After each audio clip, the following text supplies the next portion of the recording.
Bueno, muy bien. Comenzamos con la cartografía del alma, el eneagrama. Un título que hace muchos años, yo les voy a contar una historia personal. A los 19 años, mi primer trabajo fue en el Instituto Geográfico Militar y justamente aprendí, sin saber mucho, a armar cartografías. El trabajo era, nos llegaban las fotos de los lugares y a través de, en ese momento eran unos instrumentos muy grandes, uno se sentaba y ibas mirando, tenías un visor y era como que en ese visor se transformaba ese mapa en un 3D y uno podía como ir observando la cartografía y iba haciendo mediciones de la altura de las montañas, dónde estaban los caminos, cuáles eran los caminos de ripio, cuáles eran las rutas asfaltadas. La verdad que ha sido una experiencia para mí absolutamente diferente y novedosa. Y me di cuenta ahí el proceso que lleva generar una cartografía, generar un mapa de ruta, un mapa que después uno cuando va a la ruta en el auto compra ese mapa y se fija dónde están los caminos, o hoy en día en el celular nos va llevando, es más, ni siquiera tenemos que ver por dónde ir, el GPS nos va llevando en esa ruta. Una de las claves es que cuando uno empieza a armar su cartografía, ¿sí? Y justamente cuando hablamos de la cartografía del alma, hay que dedicarle tanto tiempo, dedicación, intención y atención como cuando uno arma un mapa. Entonces, una de las grandes claves es la evolución de nosotros como seres humanos se basa en algo muy simple y en algo que nos lleva toda la vida. A ver si pueden pensar en qué. En el trabajo con nuestro propio autoconocimiento.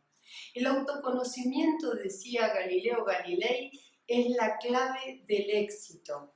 Y la clave del éxito como personas. Si querés ser mejor profesional, conocete a vos mismo, sabe cómo estás impactando a los demás, qué estás haciendo, cómo lo estás haciendo, desde qué lugar, qué es lo que ves a diferencia de que ven los demás. Si querés ser un buen padre, sabe escuchar, sabe entender a tus hijos que son diferentes. Cambia vos tus maneras de ser para poder adaptarte a lo que el otro entiende y ve con lo que le está pasando. Entonces, les quiero dejar hoy una primera clave. Y esta primera clave del autoconocimiento implica algo que hace mucho tiempo que lo vengo trabajando en las formaciones, pero aquí se los voy a dar desde un lugar muy arquetípico, que sería: ¿estamos dispuestos a tener la postura frente a la vida del discípulo? Siempre en las formaciones pregunto, ¿cuáles han sido tus maestros? Tus maestros pueden haber sido alguien que se cruzó en la calle en un momento y te lo cruzaste en la cola del banco, te pusiste a hablar y esa persona te dijo algo que para ese día era para vos fundamental. Un maestro puede ser una persona que no ha sido de tu familia, pero que en una etapa de la vida ha sido sin quererlo muchas veces un guía, un despertador, un libro, un viaje, una pareja, esté o no esté, porque la vida es impermanente. Entonces, cuando empezamos a pensar quiénes son nuestros maestros puede ser el silencio, puede ser la capacidad para poder comunicarnos bien con los otros y saber expresar lo que queremos. Muchas veces me pasa en las conversaciones y en el coaching que hago que me dicen, no me entendieron lo que yo dije. Y la pregunta es, ¿no te entendieron o no te subiste a explicar? ¿Sabés cómo dijiste al otro lo que dijiste para que te entienda? ¿Lo volviste a hablar de otra manera? Entonces, esta postura del discípulo es todos nosotros, cuando deseamos crecer en la conciencia, cuando deseamos ser mejor persona, Cuando deseamos que nos vaya bien en la vida, todos deseamos ser felices y que nos vaya bien en la vida, tenemos que darnos cuenta que la primera llave es saber aprender, es estar disponible, despiertos, atentos, como los ojos del niño, a poder aprender en el día a día lo que el día nos trae. Y lo más difícil, pero lo más transformador, es cuando aprendemos a partir de las crisis. Podemos, frente a las crisis, como es el ideograma chino, pensar que la crisis es un peligro o es una oportunidad. Y de acuerdo a cómo estamos viendo esa crisis, de acuerdo a lo y crisis, hablo crisis de separación matrimonial, hablo muchas veces ahora en la etapa de la vida que estoy también atendiendo a personas, crisis es que tienen el nido vacío y se fueron los hijos, crisis puede ser el haber trabajado 40 años, 30 años, 25 años en una empresa y de golpe dejarla porque sabés que querés cumplir algo más, tenés otra misión y no sabés qué hacer. Te quedaste stand-by, te quedaste en la incertidumbre. Crisis puede ser un accidente, una enfermedad tuya o de un ser querido. Crisis puede ser tener que irte del lugar donde estás, donde estabas seguro, donde era tu casa, por circunstancias X, económicas, de lugar. Toda crisis implica cambio. Y este cambio nos despierta la conciencia. Todo aquello que haga y llame en nosotros el despertar es lo que nos permite realmente crecer, evolucionar, encontrar esos desafíos que en la vida segura, en la vida tranquila, en la vida de todos los días, no lo tenemos. Entonces, volviendo a esta postura del discípulo es: ¿aprendo de las crisis que la vida me está trayendo? Pensá hoy, vos, en este momento, que estás ahí conectada, los que están escuchando, ¿cuál sería la crisis que hoy en este momento estás viviendo? Puede ser una crisis evidente o puede ser una crisis de sentido, de existencia. Todos nosotros tenemos que aprender a pasar por esas crisis de existencia que son reales. Pérdida de un ser querido, de una mascota, del cambio físico que uno va teniendo según los años, ¿sí? Las pérdidas las podemos vivir como pérdidas o podemos darnos cuenta que son etapas en la vida que tienen un cierre y agradecemos por la bienvenida que le damos a lo nuevo. El ser discípulo, el tener frente a la vida una actitud de discípulo es de la persona consciente. Y la cartografía del alma, como si fuera una imagen, como si vos fueras, imagínate que sos una excelente pintora o pintor y que está queriendo hacer un retrato. Y ese retrato es tuyo, es tu autorretrato. Entonces de pronto en este autorretrato empezaste con la tela en blanco, no sabes qué hacer. Ahí hay una primera crisis, ¿sí? Y es: ¿qué hago? No sé qué hacer, no sé cómo poner la primera. Esto le pasa a todos los creativos, por ejemplo. Estoy muy inspirado y en el momento de escribir la primera palabra del libro o la idea fundamental o decir, bueno, voy a hacer la primera línea de un cuadro, no sale porque el blanco, el vacío es mucho más fuerte. Entonces, en la vida nuestras crisis existenciales están también para eso, que aprendamos de ese vacío. De todo lo que nos aferrábamos, no nos sirve para lo nuevo. Y no nos sirve porque está dentro nuestro aquello que queremos generar diferente. Adentro nuestro está esa creatividad. Y adentro nuestro está esa conciencia a la cual aspiramos, más trascendente, pero a la cual no sabemos cómo llegar. Por eso imagínate que siendo el artista diste el primer trazo. Siendo el escritor, escribiste el primer párrafo. Después todo sucede. Es decir, la creatividad en la vida, y todos somos creativos. Ya vamos a ver desde el enneagrama que después hay tipologías más creativas, pero todos absolutamente somos creativos porque la vida misma es creativa. El creativo tiene la capacidad de cambio. Entonces, empezaste a dibujar tu autorretrato. Y en ese autorretrato empieza a aflorar la forma de tu cara, la forma de tu nariz, la forma de tus ojos. Al principio es plano, después se va conformando el volumen, después le vas dando el pelo, le vas dando la intensidad a los ojos hasta que lográs, por ejemplo, representarle tu mirada. Este trabajo de creación de vos mismo o de vos misma, como hace un artista con un retrato, es el trabajo real del discípulo y es el trabajo de toda persona consciente. Porque en la medida que va apareciendo, va aflorando aquella esencia, aquella imagen de nosotros que no conocíamos, aquellas formas, aquellas estructuras que estaban en nosotros y que no conocíamos, los primeros sorprendidos somos nosotros. Y empezamos a conocernos más a fondo. Por eso el autoconocimiento nos ayuda a 3 llaves también. A conocernos más en qué pensamos, cuáles son nuestros valores, cuáles son las convicciones, que generalmente es una fuerza inquebrantable, la convicción que nos lleva a tener fortaleza, fe y coraje en defender quiénes somos. Defenderlo en el sentido de expresar nuestras propias convicciones.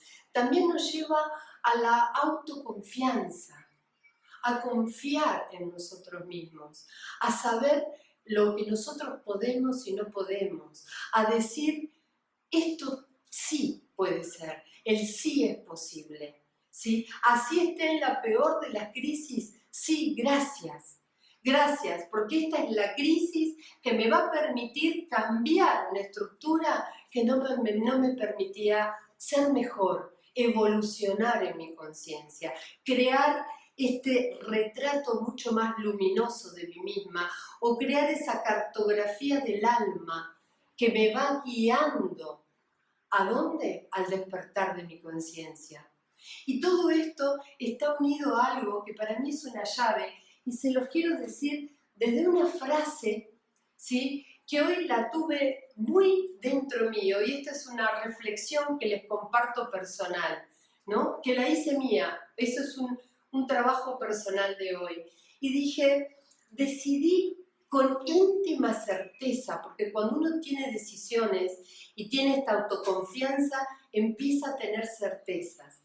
Decidí con íntima certeza cómo emplear el resto de mi vida en la misión de despertar la esencia. ¿Alguna vez hemos pensado en cómo emplear el tiempo de mi vida?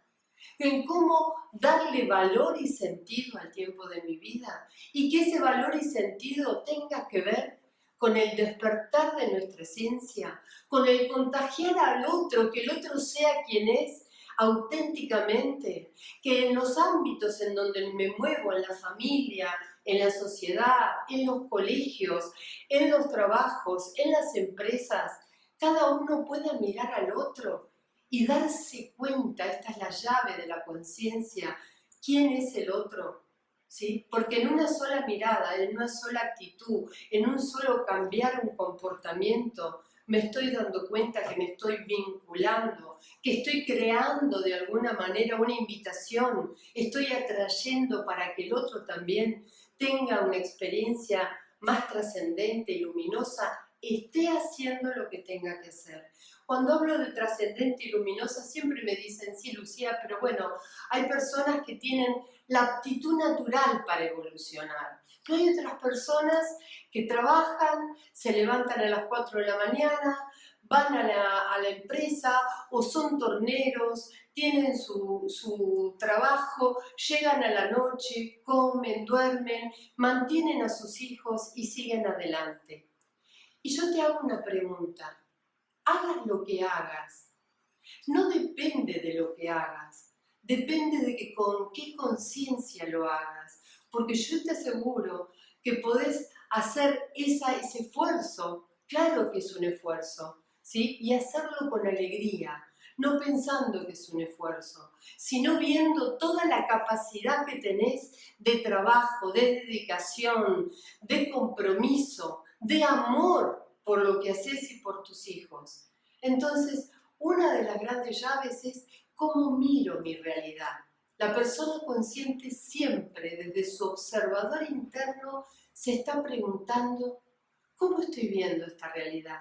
Y la realidad puede ser lo que yo quiero y lo que la vida me trae diferente. O puede ser el otro, que siempre lo ve de una manera porque convive conmigo en mi casa y de golpe empiece a revelarse otro ser, porque lo estoy viendo desde la esencia y no desde el ego, desde lo que yo quiero que el otro sea para mí. O en el trabajo, ¿cuántas veces una profesión, esto lo veo siempre en las empresas, una misma persona en un puesto de trabajo y otra misma persona en ese mismo puesto de trabajo, cambia la actitud, cambia la manera de ver el trabajo, completa la mirada diciendo, bueno, esto que hago hoy es lo mejor que puedo hacer y me toca esto, porque de aquí es donde voy a aprender, de aquí es donde voy a sacar lo mejor de mí. Por eso, vuelvo de nuevo, ¿estás hoy en la postura del discípulo frente a la vida? ¿Estás hoy en la postura del discípulo frente a tus problemáticas o tus crisis?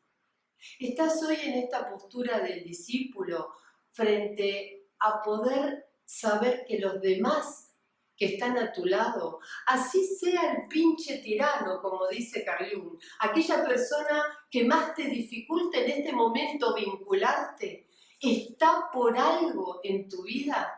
¿Te está enseñando aún aquello que vos no conocés de vos? ¿No habrá algún trazo en tu autorretrato o algún color que te falta colocar? ¿No habrá algún pueblo, alguna montaña, algún camino en tu cartografía del alma que aún hay que descubrir? Es todas estas preguntas y este desarrollo de la conciencia tiene una llave fundamental que hace 26 años he descubierto a través de esta matriz maravillosa de talentos que es el eneagrama. El eneagrama ha pasado a ser este mapa de ruta de nuestro autoconocimiento, de esta autoconfianza y por sobre todo cuando nos conocemos y confiamos en nosotros hay un compromiso profundo con la vida. Y este compromiso es desde la familia más cercana hasta la sociedad en donde vivimos, hasta el cuidado del planeta y el cuidado de los seres vivos. Por eso te cuento que a esta cartografía del alma, en mi libro, yo lo llamo la biología evolutiva del ser. ¿Por qué la biología? Porque como la biología es un método científico que tiene leyes de comportamiento. Y estas leyes de comportamiento operan, lo sepamos o no, nos demos cuenta o no que es así. Entonces, uno de los puntos fundamentales es que el eneagrama no solo aborda la teoría de la personalidad, ese es el piso del eneagrama. El eneagrama nos invita, nos apela a conocernos en esencia, a esto, a decidir por el resto de nuestra vida que tenemos que aprender a despertar nuestra esencia. Pero ¿cómo, Lucía? Vos me decís, despertar mi esencia, si mi esencia eso soy, ¿cómo la tengo que despertar? Vivimos dormidos, vivimos aletargados, vivimos sonámbulos, vivimos atrapados en las creencias de una masa crítica. Despertar a esta conciencia implica tomar el coraje de ser, implica asumir la esencia o la tipología que soy en el eneagrama y a partir de ahí armar tu cartografía del alma, que es esa dinámica de evolución que no tiene fin. Te lo aseguro, a mí me entusiasma cuando estoy trabajando ahora con coach de coach y justamente la formación de las personas, en las personas que tienen la responsabilidad con otros, es formate vos misma. Armá esta cartografía, observa qué hay en ese subconsciente que aún no te das cuenta, ¿sí? Y sorprendete que en la medida que trabajás con el otro, el que está aprendiendo de uno mismo es uno. Si sos coach, si sos terapeuta, si sos gerente, si sos padre de familia, si sos médico, cuando trabajás con otro, ese otro es el que te corresponde para aprender algo de vos misma. Y ahí estás siendo discípulo. Podemos decir, no, yo todo lo sé, no, yo en esto no tengo nada que aprender, con la persona que vivo, y muchas veces ahora en los trabajos de sinastría entre las parejas he escuchado, bueno, esto es así, nos pasa, estamos con los chicos, construimos esta familia y el vínculo, bueno, se sostiene porque estamos bien, porque económicamente la pasamos bien o porque los chicos también, pero no hay vínculo, no hay relación. Te puede pasar con un jefe en el trabajo, en donde empezás a asumir, vos ves a tu jefe en actitudes que no te gustan, en actitudes en las cuales sentís que hay desvalorización o que hay falta de valores, ¿sí? Y decís, bueno, si todos hacen la vista gorda, yo también. Somos agentes de cambio. ¿Querés serlo? Si querés ser un agente de cambio, empezá a trabajar en tu conciencia.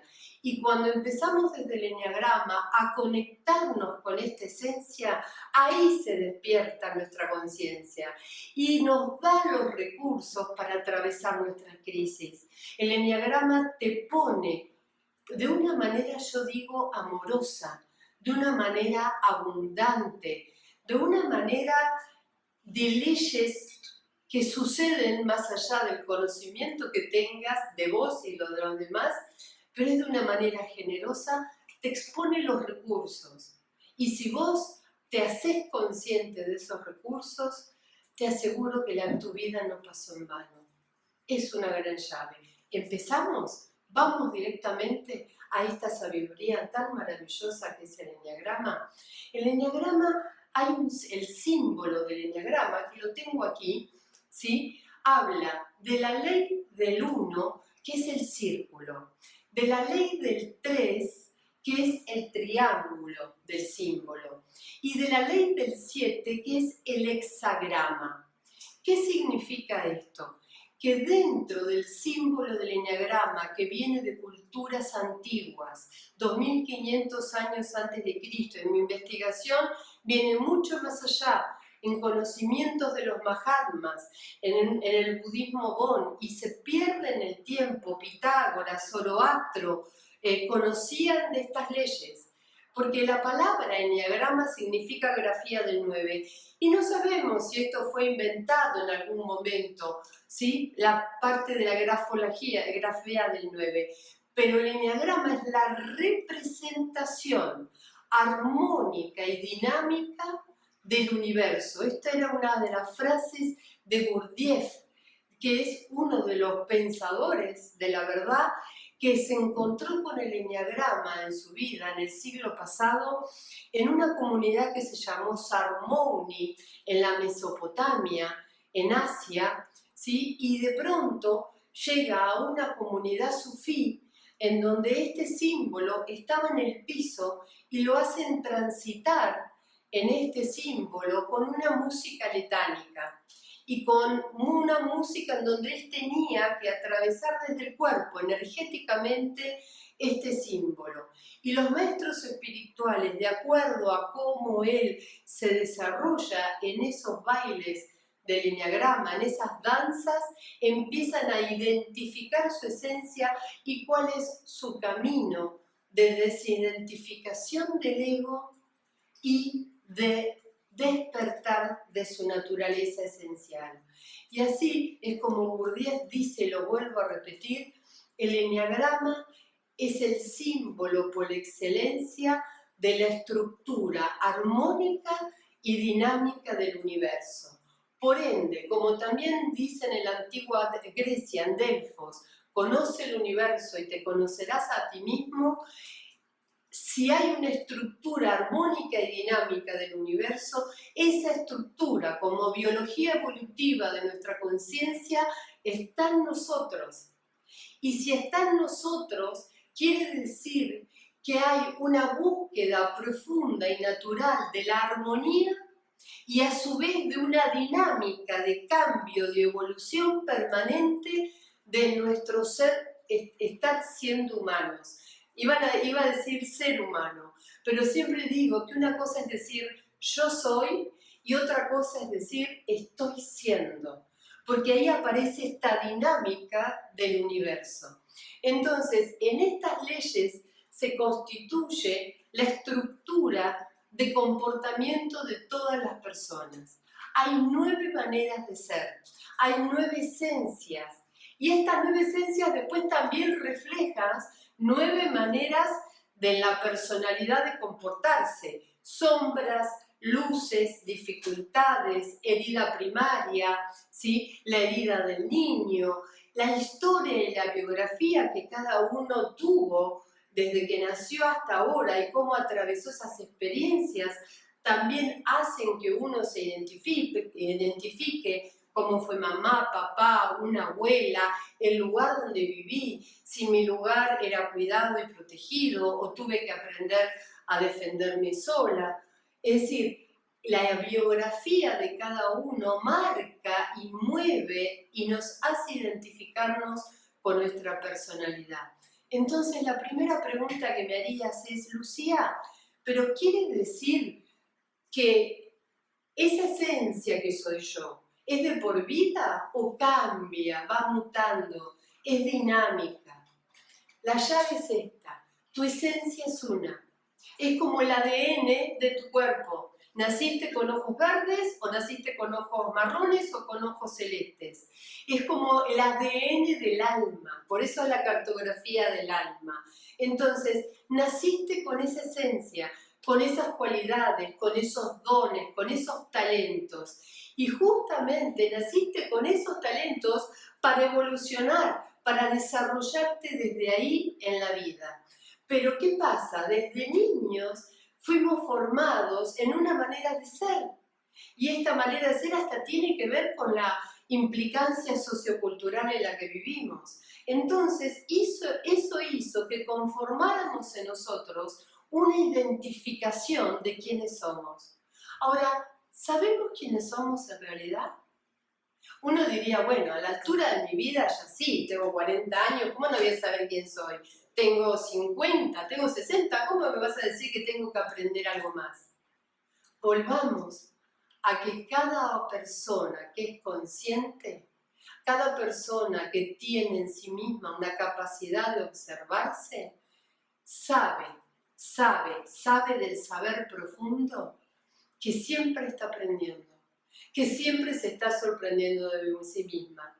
Y ese entusiasmo de sorprenderse de uno, de quién estoy siendo, según las etapas de mi vida, es una gran llave también de trabajo a partir del eneagrama. Entonces, la esencia es nuestro ADN del alma, pero nuestra personalidad muta y cambia permanentemente. Y entonces, voy a hacerles una definición desde las esencias, no en los comportamientos, ¿sí? Desde las esencias de las 9 maneras de ser. Y fíjate algo, acordate la definición que te di de justamente la de Gurdjieff. El 9 para todas las culturas antiguas representa la armonía cósmica. Entonces, si es la armonía cósmica, quiere decir que todos nosotros buscamos un equilibrio natural. Ese equilibrio natural es entre nuestro cuerpo, nuestra alma y nuestro espíritu. Ese equilibrio natural lo buscamos en las relaciones, lo buscamos en el lugar donde habitamos. Fíjense qué pasa, bueno, en las culturas antiguas lo hablaban esto, decía, ¿qué pasa cuando habitamos en un lugar lleno de gente, en donde hay mucha basura o en donde hay mucha polución? Vamos sintiéndonos mal y no sabemos por qué. Somos perceptibles, sensitivos al medio, al ambiente en donde estamos. Imagínense un niño que es perceptivo, intuitivo por naturaleza a los padres, al cariño, al reflejo de lo que está viviendo o sintiendo. Entonces, esta capacidad, que siempre digo esto, todos tenemos la capacidad, hablamos del razonamiento. Sin embargo, la intuición Es el camino más certero de la razón. La intuición es el camino más certero de la razón, porque esa intuición es el saber interno. Y cuando uno algo realmente lo lleva a la experiencia y conoce, es ahí, desde esa intuición que después puede poner en argumentación, en discernimiento. Y cuando trabajamos en la conciencia y en el proceso del eneagrama, nosotros aparece una gran clave que es el comenzar a discernir conscientemente qué nos está pasando, qué queremos de nuestra realidad cambiar, cómo vamos a resolver los proyectos que tenemos, ¿sí? ¿Qué es lo que nos pasa frente a las circunstancias que no esperamos de la vida y nos vienen como aprendizaje? Vamos a empezar por las tipologías. La tipología número 1, ¿sí? Vamos a ir del 1 al 9. Si tienen para anotar o quieren después hacerme alguna pregunta, los invito a que hagan ustedes como un juego. Vamos a hacer un paneo y ustedes empiecen a armar este dibujo o boceto de ustedes mismos. Empiecen a ver con cuáles se identifican más. Desde la esencia estoy hablando. La tipología número 1, la esencia, es la persona ética. La persona que siempre busca ser mejor. Y fíjense algo, hay un deseo básico en la persona 1 y es el deseo de integridad. Ahora, ¿cómo transfiere esto después? Quiero hacer las cosas bien, correctas, perfectas, no equivocarme nunca y que los demás sean tan buenos como yo. La persona 2 tiene un deseo de ser amado. ¿Y cómo transfiere ese deseo de ser amado? Sirviendo, dando a los demás, ayudando, siempre estando disponible para el otro, siendo útil. Es la manera en que me siento amado. Y ese deseo profundo de ser amado lo transfiere también a una expansión social. Todos esta capacidad de solidaridad, de servicio que tiene, de generosidad, lo transfiere a muchas personas. No distingue si es del núcleo cercano o alguien que en la calle está y necesita de mi ayuda. La persona número 3 tiene el deseo de ser reconocido, y reconocido por sus logros, reconocido por su valor profesional, ¿sí? Por lo que tiene y por su imagen profesional. Por ende, la persona 3 va a cuidar mucho su imagen profesional. Le gusta en el logro no perder tiempo y que el tiempo sea dinero. Ahora, fíjense algo, en este deseo de ser reconocido, el 3 tiene una gran necesidad de afecto, porque en el fondo es sensible y no lo sabe transmitir. La persona 4 tiene el deseo de ser especial, de ser único, de aportar un valor agregado, diferente. Por ende es la persona creativa, intuitiva, que se conoce a sí mismo, es la que busca, es los buscadores de este autoconocimiento justamente, ¿sí? Aquellos que son profundos, la persona 4 es profunda, va al fondo de las cosas, que necesita expresarse en lo que siente y por sobre todo ver obra en lo que hace, como un creativo, terminar la obra y seguir con otra. Siempre le gusta lo nuevo, lo diferente. La persona 5, el gran deseo es el de capacitarse, el de saber, ama el saber, es la persona intelectual, la que argumenta, la que investiga, el gran investigador del eneagrama, el que indaga, el que bucea, el que científico, la mente científica, el que le puede interesar tanto la biología como la ingeniería, como las matemáticas, como el universo. Y esta persona muchas veces le cuesta identificarse con la emocionalidad del otro, comprometerse a la emocionalidad del otro, justamente porque su deseo básico es conectarse con un mundo de sabiduría que no puede muchas veces llevar a sus vínculos. Por eso son las personas más solitarias del eneagrama. El deseo básico del 6 tiene que ver con crear comunidad. El 6 es la persona colaboradora, la persona que siempre está dispuesta, atenta al otro, pero ¿al otro a quién? A diferencia del 2, atenta a los suyos, a su círculo de confianza. Es muy confiada y muy entregada y vive la vida de sus seres queridos, pero le cuesta mucho abrirse a círculos que no conoce. Por ende, los grupos de pertenencia, los grupos de confianza, los grupos en donde se construye una relación a través del tiempo es para lo que el 6 le da valor. Son fieles, hay una gran fidelidad en lo que hacen, ¿sí? Tanto para sí mismos como para los demás, y son comprometidos y responsables. La persona 7, el deseo que vino a esta vida es hacer feliz. Y como vino a ser feliz, quiere ver feliz a los demás.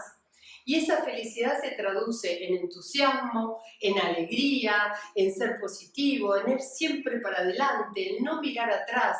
Y justamente eso a veces lo hace tapar los dolores, tratar de no ver los dolores y siempre sentirse que puede algo más, ser libre. A un 7 les gusta la libertad y la va a defender la libertad.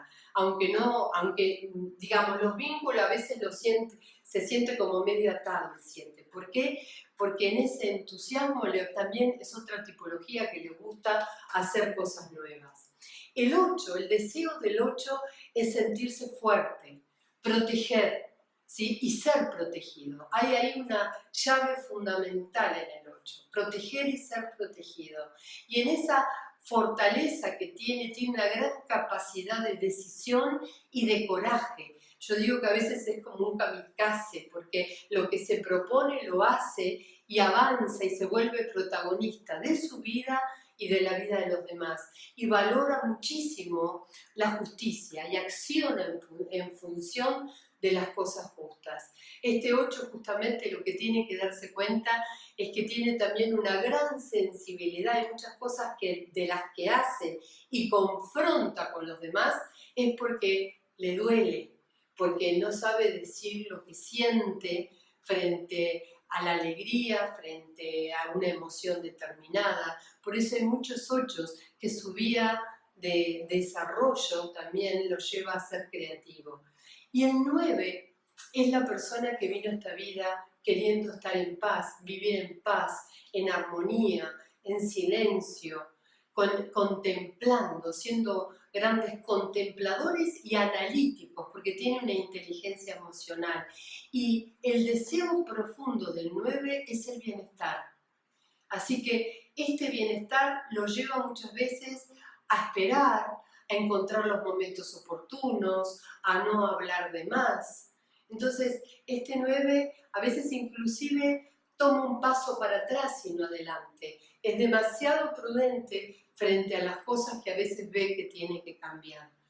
Esto es el paneo natural de las 9 tipologías. Y si se los dijera desde un talento es ser mejor persona en el 1, ser solidario en el 2, ser una persona triunfalista en el 3, ser una persona auténtica en el 4, ser una persona de conocimiento y sabiduría en el 5, ser una persona que crea unidad y familia en el 6, ser una persona alegre y optimista en el 7, ser una persona fuerte y decidida en el 8 y ser una persona amable y armoniosa en el 9.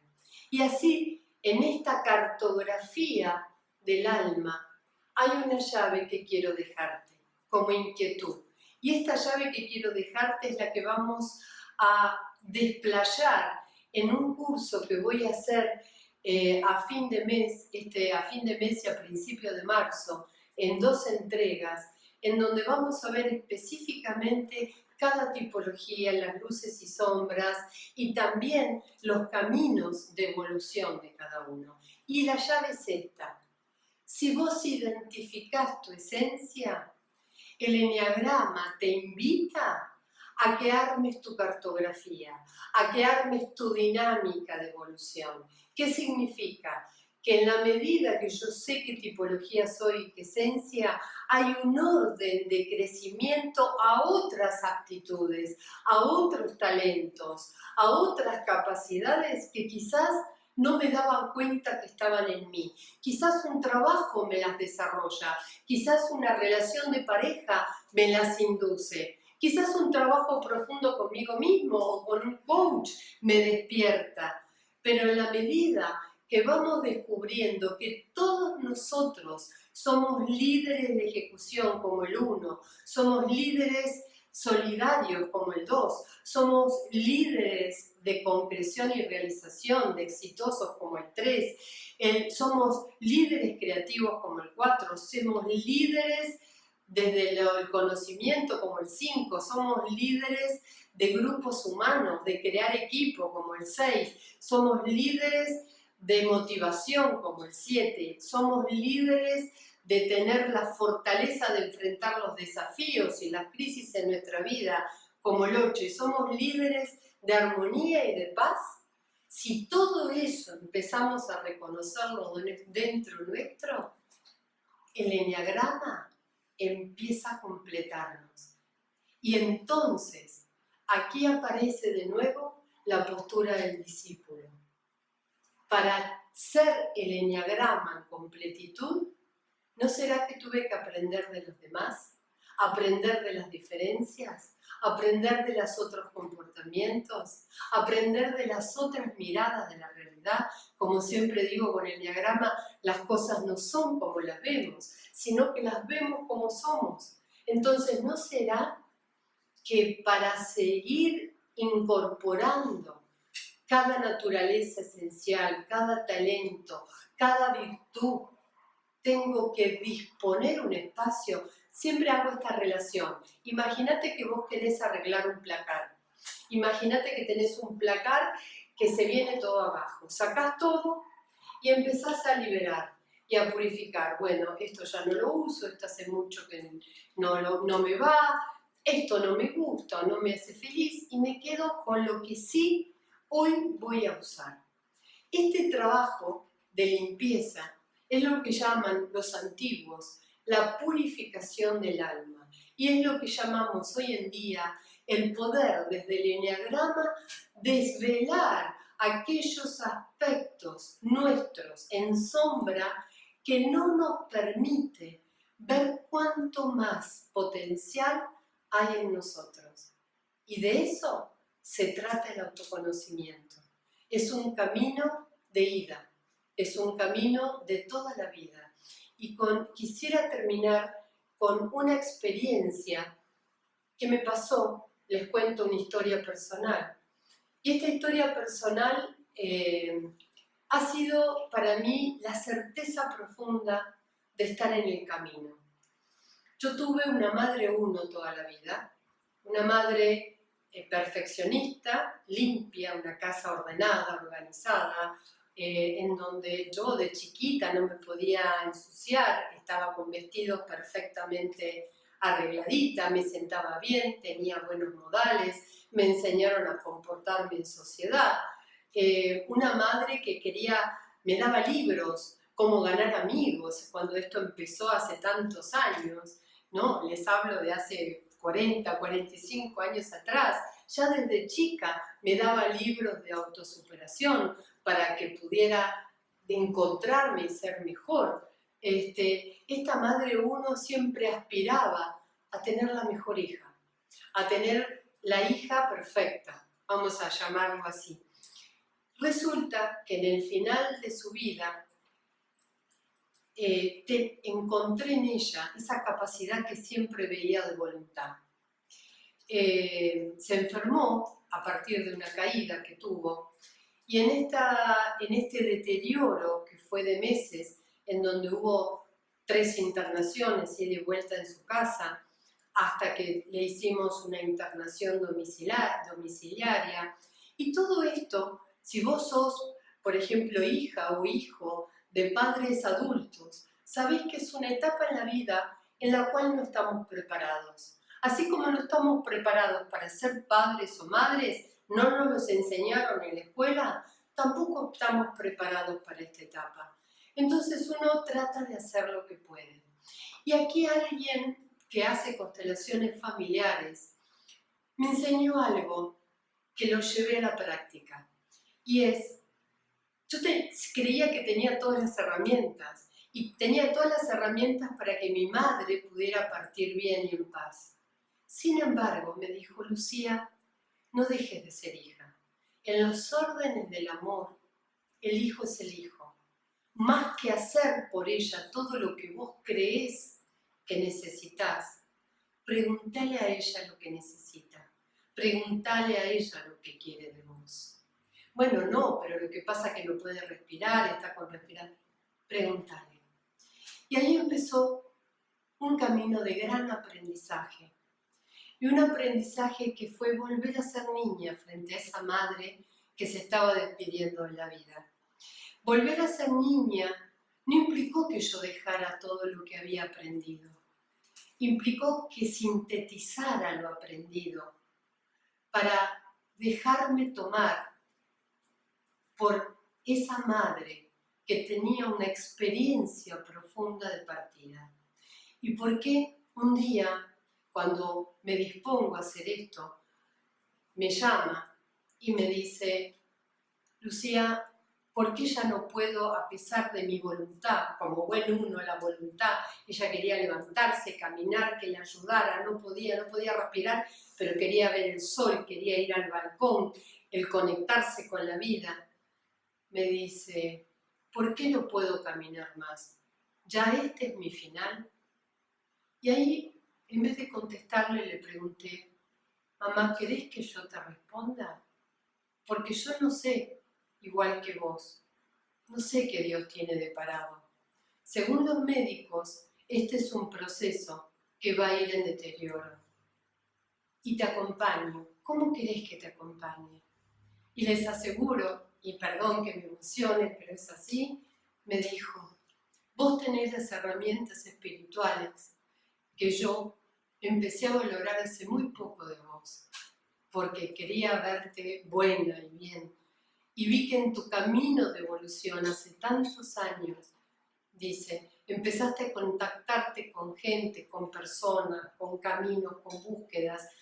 Me empezó a decir cosas que jamás en la vida había escuchado de ella. Y quiero que alguien me ayude a morir.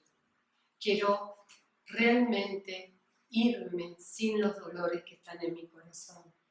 Y ahí yo soy del miembro del Consejo de Paz de Argentina, y ahí en el Consejo de Paz había conocido a una persona maravillosa que acompaña a las personas ya en el momento de partir, no antes, sino cuando están en ese momento. Lo llamé, Tomás Olivieri Acosta, y compartimos un proceso de desidentificación de su personalidad, de conexión con su esencia, de conexión con su ser espiritual. Y digo compartimos, porque él iba a hablar con ella, a escucharla, simplemente a escucharla.